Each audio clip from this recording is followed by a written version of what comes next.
That's why I like using like a CLI versus like just chatting with like a coding agent in the browser, because then you kind of have to go back and forth.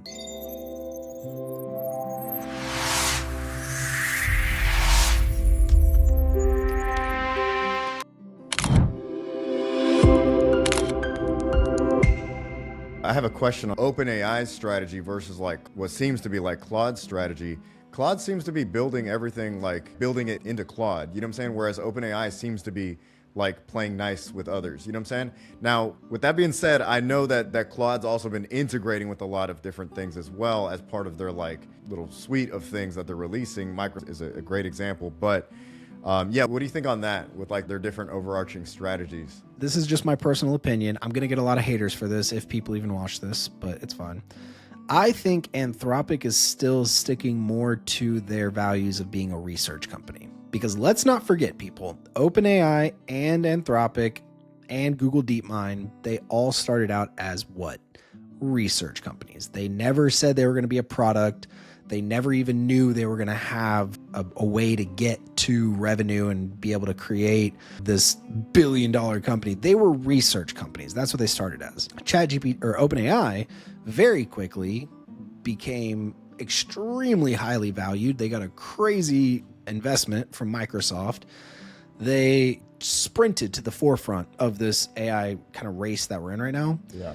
And Anthropic came a little bit later. They were a little bit farther behind, but they caught up pretty quick, and they did coding way better, way earlier, right? Like ChatGPT definitely was much better at writing essays and maybe doing research and stuff like that.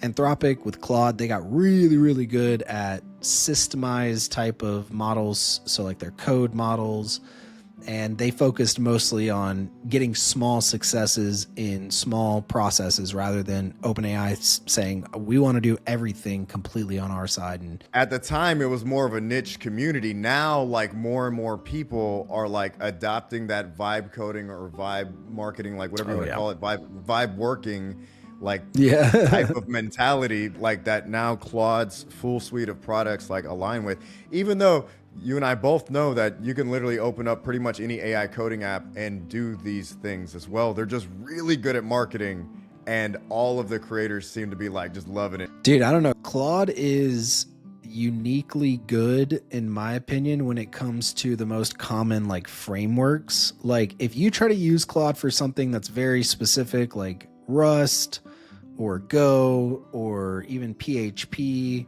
although I think it's okay with PHP, but if you use the most common languages like JavaScript, especially Node.js, Python, any of these types of frameworks that are like really common, it is just really good at, you know, following certain chains of thought. It's really good at having industry best practices. Like it is absolutely crazy. Now, question on that, like when you say Claude, are you referring to Claude models or like in Claude Code, Claude Cowork, Claude, like, or are you referring to just the model? Specifically like their Opus model and their Sonnet model in the coding capability, right? Because like I use their Claude Code CLI a lot and it's pretty wild. Yeah.